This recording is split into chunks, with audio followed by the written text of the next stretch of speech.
नमस्कार दोस्तों, अनुष्ठान क्लास के प्रहार सीरीज में आप सभी का स्वागत है। आज हम स्टार्ट करने वाले हैं सीटेट के ईवीएस के 30 क्वेश्चन और हम देखते हैं कि हमारा ज्ञान किस ऊंचाई तक बढ़ा है, हम कितने नंबर पा सकते हैं। तो आइए समय खराब ना करते हुए हम स्टार्ट करते हैं। पहला क्वेश्चन जाता है कि लाल चींटी की चटनी किस राज्य में प्रसिद्ध है। पहला option Rajasthan, B option Chhattisgarh, C option Jharkhand और डी ऑप्शन है मध्य प्रदेश। तो आप देखेंगे लाल चींटी की जो चटनी खाई जाती है वो खाई जाती है कहाँ पर, वो खाई जाती है आपके छत्तीसगढ़ में। और ऑप्शन बी लगाकर हम क्वेश्चन को सही कर देंगे। आगे की ओर चलें। आगे की ओर आपका जो अगला दूसरा क्वेश्चन है ये है कि मधुमक्खी में कौन सा अम्ल पाया जाता है। तो मधुमक्खी में कौन सा अम्ल पाया जाता है, एस्टिक अम्ल पाया जाएगा, फार्मिक अम्ल पाया जाएगा, टैनिक अम्ल पाया जाएगा या टार्टरिक अम्ल पाया जाएगा। तो आप देखेंगे मधुमक्खी में जो अम्ल पाया जाता है वो कौन सी है, फार्मिक अम्ल है। क्योंकि आप जानते हैं एस्टिक अम्ल कहाँ पर पाई जाती है, एस्टिक अम्ल सिरके में पाया जाता है। ठीक है, आगे की ओर चलें और नेक्स्ट क्वेश्चन हम देखें। तीसरा क्वेश्चन कि जम्मू कश्मीर में चाय को क्या कहा जाता है। चाय कहा जाता है, कॉफ़ी कहा जाता है, कहवा कहा जाता है और कोई नहीं कहा जाता है। तो अगर देखें तो चाय तो असम में कहा जाएगा।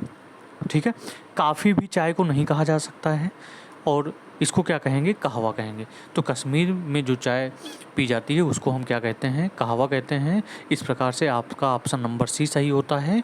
और फिर आगे की ओर बढ़ते हैं। चौथा क्वेश्चन क्या कहता है। चौथा क्वेश्चन सबसे इम्पॉर्टेंट क्वेश्चन है क्योंकि इस प्रकार के क्वेश्चन एग्जाम में बहुत ज़्यादा पूछे जाते हैं। तो चौथा क्वेश्चन देखें कि 3 राज्यों का वह समूह जिनके किसी किनारे पर बंगाल की खाड़ी है कौन सा है।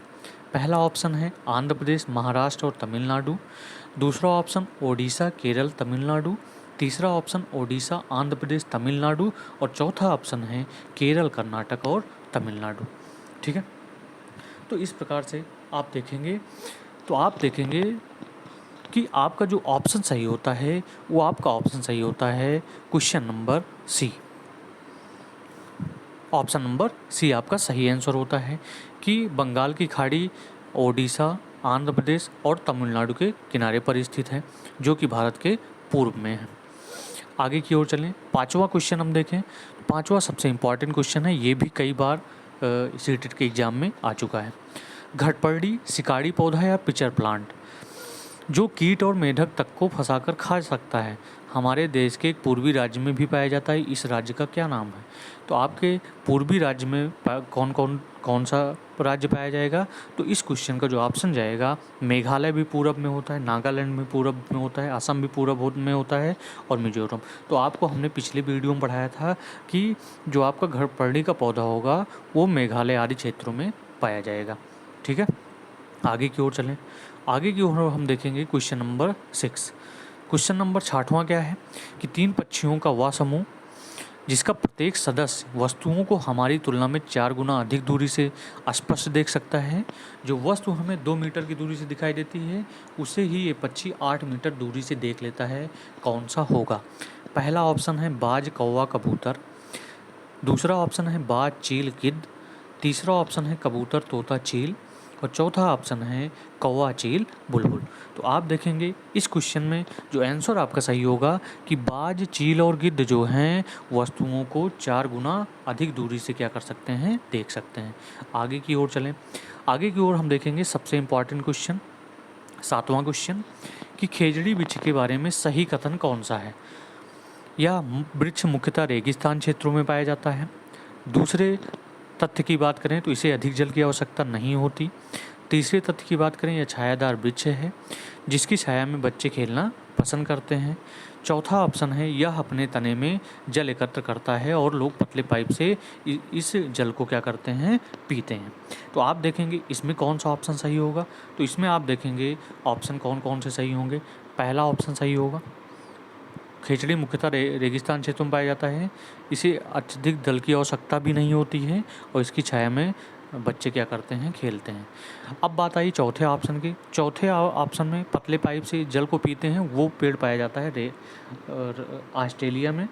ठीक है, उसे रेगिस्तान ओक कहते हैं। इस प्रकार आप देखेंगे आपका जो सही ऑप्शन है ऑप्शन नंबर ए, 1, 2 और 3।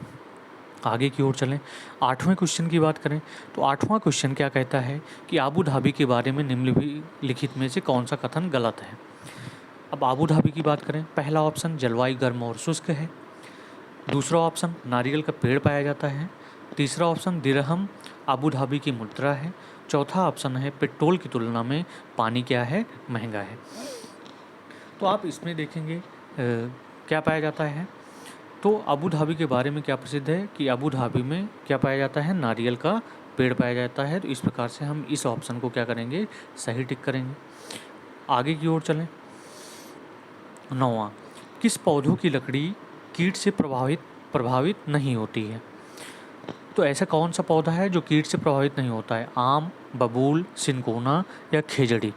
तो आप देखेंगे आम भी कीट से प्रभावित होता है, उसमें भी कीड़े लगे होते हैं छोटे छोटे, बबूल में भी लगे होते हैं, सिनकोना में भी लगे होते हैं, लेकिन खेजड़ी एक ऐसी वृक्ष है जो कि राजस्थान में होता है, उसमें कोई भी कीड़े अभी तक नहीं लगे होते हैं। 10वें क्वेश्चन की बात करें कि शहद मधुमक्खी का पालन करना क्या कहलाता है। शहद की जो मधुमक्खी का पालन करते हैं उसको क्या कहा जाता है, सेरी कल्चर कहा जाता है, एक्का कल्चर कहा जाता है, एपी कल्चर कहा जाता है, पीसी कल्चर कहा जाता है। तो आप देखेंगे सेरी कल्चर कहा जाता है रेशम कीट के उत्पादन के लिए, एपी कल्चर कहा जाता है किसके लिए, शहद उत्पादन के लिए, मधुमक्खी के उत्पादन के लिए, पीसी कल्चर मछली के उत्पादन के लिए है। तो आपका ऑप्शन कौन सा सही होता है, ऑप्शन नंबर सी। आगे की ओर बात करें और आपका 11वां नंबर का जो क्वेश्चन है, 11 नंबर का जो क्वेश्चन है वो है कि कुचिपुड़ी नृत्य निम्नलिखित में से किस राज्य से संबंधित है। आंध्र प्रदेश से संबंधित है, उत्तर प्रदेश से संबंधित है, उड़ीसा से संबंधित है, असम से संबंधित है। तो आप असम में देखेंगे, असम में बिहू होता है। और कच्ची पूड़ी कहाँ की फेमस होती है, कच्ची पूड़ी प्रसिद्ध होती है आंध्र प्रदेश की। अंधे लोगों को क्या पसंद है, कच्ची पूड़ी। इस प्रकार से आपका ऑप्शन नंबर ए सही होता है। आगे की ओर चलें, 12वां क्वेश्चन कि मैदानी इलाकों में गांव के बच्चे अपने स्कूल तक पहुंचने के लिए किस साधन का प्रयोग करते हैं। ऊंट गाड़ी का प्रयोग करते हैं, ट्रॉली का प्रयोग करते हैं, बैलगाड़ी का प्रयोग करते हैं या बलमना का प्रयोग करते हैं। तो इस प्रकार आप देखेंगे कि जो ऑप्शन नंबर 12 होगा उसका ऑप्शन सही होगा बैलगाड़ी। वो क्या करते हैं, बैलगाड़ी से ज़मीन पर स्कूल पहुंचने के लिए प्रयोग करते हैं। आगे की ओर चलें, क्वेश्चन नंबर 13। क्वेश्चन नंबर 13 ये कहता है कि झूम कृषि के अंतर्गत अनुसरण की गई पद्धति के बारे में निम्नलिखित कथनों पर विचार कीजिए। पहला है फसलों के एक संग्रह को प्राप्त करने के बाद भूमि को कुछ वर्षों के लिए खाली छोड़ दिया जाता है। जमीन पर उगने वाले बाँस या खरपतवार को बाहर निकाला जाता है और जला दिया जाता है। खरपतवार आदि को जलाने पर प्राप्त राख का उपयोग उर्वरक के रूप में किया जाता है।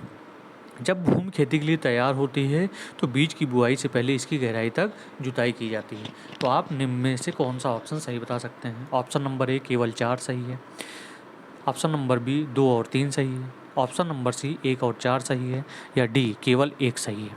तो आप देखेंगे 13 नंबर के क्वेश्चन में क्या सही होगा कि फसलों को एक संग्रह को प्राप्त करने के बाद भूमि को कुछ वर्षों के लिए क्या कर दिया जाता है, खाली छोड़ दिया जाता है, इसलिए, और बाकी सारे ऑप्शन क्या हैं, गलत हैं। तो इस प्रकार आपका ऑप्शन नंबर डी सही है।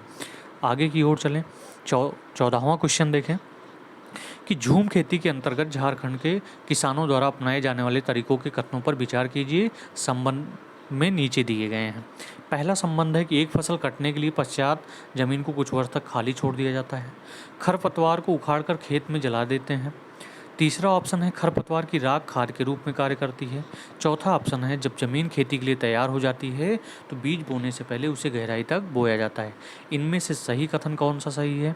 तो इनमें से आप देखेंगे कथन नंबर सही है पहला, कथन नंबर सही है सी 1 और 3, यानी एक फसल कटने के पश्चात जमीन को कुछ वर्ष तक खाली छोड़ देते हैं।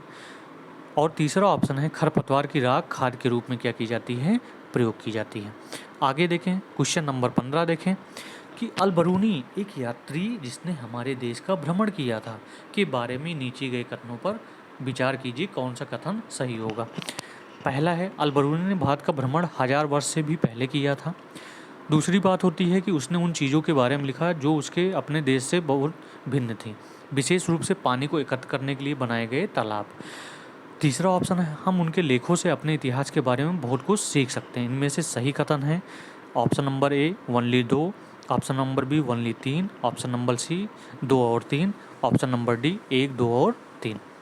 तो आप देखेंगे 15 नंबर क्वेश्चन में पहला ऑप्शन सही है, पहला भी सही है, ठीक है। और उसने उन चीज़ों के बारे में लिखा जो विशेष रूप से पानी को एकत्र करने के लिए बनाए गए तालाब के बारे में लिखा था। और तीसरा ऑप्शन, इसका मतलब है आपका option number D question number 15 में सही है।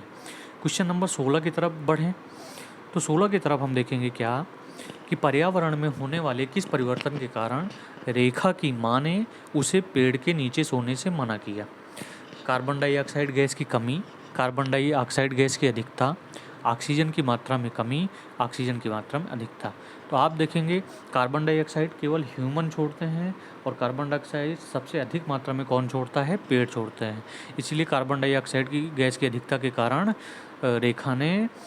माँ ने रेखा को पेड़ के नीचे सोने से क्या कर दिया, मना किया। तो ऑप्शन नंबर 20 का सही आंसर होगा। क्वेश्चन नंबर 17 की ओर चलें कि पर्यावरण अध्ययन के शिक्षकों को निम्न में से किस प्रकार ध्यान देना चाहिए। बच्चे के दृष्टिकोण पर ध्यान दें, अभिभावक के विचारों पर ध्यान देना चाहिए, प्रयोगों एवं उदाहरणों पर ध्यान देना चाहिए, या पुस्तकों एवं परीक्षाओं पर ध्यान देना चाहिए। तो पर्यावरण अध्ययन के लिए सबसे ज़्यादा जरूरी है उदाहरण देना और प्रयोग करना। इसलिए पर्यावरण अध्ययन में शिक्षकों को सबसे ज़्यादा जरूरी जोर किस पर देना चाहिए, प्रयोग एवं उदाहरण पर देना चाहिए। ऑप्शन नंबर सी सही है। आगे की ओर चलें। क्वेश्चन नंबर 18 कि शराब के अत्यधिक सेवन से होने वाली बीमारी है, फेफड़ों का कैंसर है, यकृत शोथ है, हिपेटाइटिस है, एड्स है, या मधुमेह है। तो अगर क्वेश्चन नंबर 18 की बात करें तो इसमें क्या होता है, यकृत शोथ, हिपेटाइटिस शराब के अत्यधिक सेवन से होने वाली बीमारी का नाम है। इस प्रकार आपका ऑप्शन नंबर बी सही होता है। आगे की ओर चलें। क्वेश्चन नंबर 19 इसमें देखेंगे कि निम्नलिखित में से कौन वायुमंडल में ऑक्सीजन और कार्बन डाइऑक्साइड के संतुलन में प्रमुख भूमिका निभाता है। श्वसन, प्रकाश संश्लेषण, संतुलन की भूमिका, पत्ती की संरचना, ओजोन परत। अब हम देखेंगे कि कार्बन डाइऑक्साइड यूज कहाँ पे होती है और कार्बन डाइऑक्साइड ऑक्सीजन छोड़ी कहाँ पे जाती है। तो प्लांट आप जानते हैं कार्बन डाइऑक्साइड लेते हैं और ऑक्सीजन को छोड़ते हैं। इस प्रकार ऑप्शन नंबर बी आपका सही होगा, यानी पौधे क्या करते हैं, प्रकाश संश्लेषण की क्रिया करते हैं। इस प्रकार आपका ऑप्शन नंबर बी सही आंसर है। 20 की बात करें, क्वेश्चन नंबर 20 की, तो किसान द्वारा फसल बोने के पूर्व खेत की जुताई किए जाने का कारण निम्न में से क्या है। कि मृदा को उलट पलट करना। दूसरा ऑप्शन है मृदा के कणों के मध्य वायु के लिए स्थान बनाना। तीसरा ऑप्शन है मृदा के कणों के मध्य जल के लिए स्थान बनाना। या चौथा ऑप्शन है मृदा के कणों के लिए मध्य सूक्ष्म जीवों के रहने के लिए स्थान बना।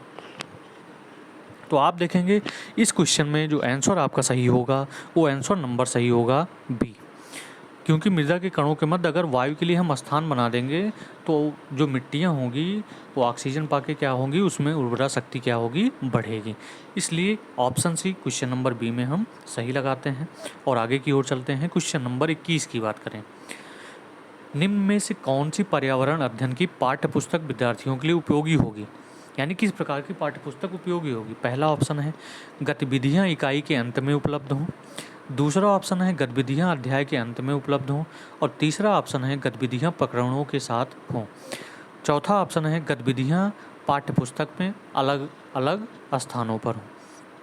तो क्वेश्चन नंबर 21 में आप देखेंगे कि जो आपका सबसे सटीक आंसर होगा कि वह होगा कि गतिविधियाँ प्रकरणों के साथ हों, यानी जो प्रकरण जो टॉपिक पढ़ाया जाए उसके साथ ही उसकी गतिविधि की जाए। तो इस प्रकार से ऑप्शन नंबर सी आपका सही जवाब हुआ। आगे की ओर चलें। क्वेश्चन नंबर 22 कि शिक्षक को निम्न में से किसके आधार पर विद्यार्थी की डिसलेक्सिया समस्या की जानकारी प्राप्त होती है। यानी डिसलेक्सिया किस चीज़ में होगी, पढ़ने से होगी, बोलने से होगी, सुनने से होगी, बोलने एवं सुनने दोनों से होगी। तो इस प्रकार के ऑप्शन में अगर हम सही आंसर देखें तो डिसलेक्सिया, जिसमें हमें पढ़ने में क्या हो, पठन में प्रॉब्लम हो, यानी ऑप्शन नंबर ए सही आंसर हुआ। आगे चलते हैं। क्वेश्चन नंबर 23 जल्दी से कमेंट करिए और जल्दी से बताइए इसका आंसर क्या होगा। निम्नलिखित में से कौन प्रोटीन का उत्तम स्रोत नहीं है। पहला ऑप्शन दूध, दूसरा ऑप्शन अंडा, तीसरा ऑप्शन समुद्री खाद्य और चौथा ऑप्शन है मूंगफली का तेल। तो आप देखेंगे 23 में आपका कौन सा ऑप्शन सही होगा कि प्रोटीन का उत्तम स्रोत किस में नहीं होता है, मूंगफली के तेल में। किस में नहीं होता, मूंगफली के तेल में। इस प्रकार आपका ऑप्शन नंबर डी इसमें सही जवाब होता है। 24 क्वेश्चन की तरफ चलें तो 24 क्वेश्चन है कि मनुष्य में एनीमिया का प्रमुख कारण क्या है। प्रोटीन की कमी होना, कैल्शियम की कमी होना, लौह तत्व आयरन की कमी होना या विटामिन ए की कमी होना। तो मनुष्य में एनीमिया रक्त अल्पता का मुख्य कारण क्या होता है। रक्त अल्पता का मुख्य कारण जो होता है लौह तत्व की कमी होती है, आयरन की कमी। इस प्रकार हम ऑप्शन सी सही करते हैं 24 में। तो आप देख रहे हैं इस प्रकार के क्वेश्चन सीटेट में पूछे जा चुके हैं, तो इसको ध्यान से और दिमाग में बैठा के जल्दी जल्दी पढ़िए। क्वेश्चन नंबर 25, सर्वाधिक महत्वपूर्ण सीखने का संसाधन है। पहला ऑप्शन क्षेत्र भ्रमण, दूसरा ऑप्शन पुस्तकालय, तीसरा ऑप्शन सर्वे एवं परियोजना और चौथा ऑप्शन उपरोक्त सभी। तो आप देखेंगे क्वेश्चन नंबर 25 में जो आपका सही ऑप्शन होगा, क्षेत्र भ्रमण भी बहुत ज़रूरी है, पुस्तकालय भी बहुत ज़रूरी है, सर्वे एवं परियोजना भी ज़रूरी है। इसका मतलब आपका आंसर नंबर डी सही है, यानी हम किस पे टिक लगाएंगे, उपरोक्त सभी पर। आप देख रहे हैं 25 क्वेश्चन के हमने सीरीज कर लिए हैं। अब हमें पता चल रहा होगा कि हमने क्या पढ़ा है और क्या नहीं पढ़ा है। 26 नंबर की बात करें तो निम्न में से कौन सी विधि पर्यावरण अध्ययन पढ़ाने की विधि का अपवाद है। समस्या का समाधान पहला ऑप्शन, दूसरा ऑप्शन सहयोगात्मक शिक्षा, तीसरा ऑप्शन निर्देशित खोज और चौथा ऑप्शन व्याख्यानों से समझना। तो आप देखेंगे कि 26 में सबसे ज़्यादा अपवाद किस में होता है कि समस्या का समाधान करना। ठीक है, तो आप इस प्रकार से देखेंगे 26 में कौन सा ऑप्शन सही हुआ, ऑप्शन नंबर ए सही हुआ। आगे की ओर चलें, क्वेश्चन नंबर 27, सबसे इम्पॉर्टेंट क्वेश्चन, निम्नलिखित में से कौन सा जीवाणु मटर कुल की मूल ग्रंथियों में सहजीवी के रूप में रहता है और वायुमंडल की स्वतंत्र नाइट्रोजन का स्थिरीकरण करता है। तो इसमें पहला ऑप्शन जाता है नाइट्रोबैक्टर को, दूसरा ऑप्शन नाइट्रोसोमोनास को, तीसरा ऑप्शन राइजोबियम को और चौथा ऑप्शन है जेंथोमोनास को। तो इस प्रकार से आप क्वेश्चन नंबर 27 में देखेंगे कि वो जीवाणु होता है राइजोबियम, यानी ऑप्शन नंबर आपका क्या सही होता है, आपका ऑप्शन नंबर सी सही होता है कि राइजोबियम इसका सही आंसर होगा। क्वेश्चन नंबर 28 की तरफ चलें तो 28 में देखेंगे आपका क्वेश्चन आपके स्क्रीन पर दिखाया जा रहा है कि पर्यावरण के अंतर्गत आते हैं पेड़ पौधे और जंतु आते हैं, दूसरा ऑप्शन पर्यावरण के विभिन्न घटकों के मध्य अंतःक्रियाएं होती हैं, तीसरा ऑप्शन पर्यावरण का संरक्षण, चौथा ऑप्शन है उपरोक्त सभी। तो इस प्रकार 28 में आप देखेंगे कि आपका सबसे सटीक आंसर जो बैठ रहा है ऑप्शन नंबर बी पर बैठ रहा है कि पर्यावरण के विभिन्न घटकों के मध्य क्या होती हैं, अंतःक्रियाएं होती हैं। आगे की ओर चलें, 20 नंबर क्वेश्चन की तरफ देखें कि निम्नलिखित में से कौन राष्ट्रीय ख्याति प्राप्त वेट लिफ्टर हैं। सुनीता विलियम्स हैं, बछेंद्री पाल हैं, सूर्यमणि हैं और कर्लम मल्लेश्वरी हैं। तो अगर आप ऑप्शन नंबर ए की बात करें सुनीता विलियम्स, तो ये अंतरिक्ष यात्री हैं, बछेंद्री पाल क्या हैं, पर्वतारोही हैं और कर्णम मल्लेश्वरी इसका सही आंसर होता है। इस प्रकार से आंसर नंबर 29 में आपका ऑप्शन नंबर क्या होगा, डी सही होगा। आगे की ओर चलें, 30 और ईबीएस का सबसे लास्ट क्वेश्चन है। और आप जानते हैं ईबीएस में कितने क्वेश्चन आते हैं, ईबीएस में 30 ही क्वेश्चन आते भी हैं एग्जाम में भी।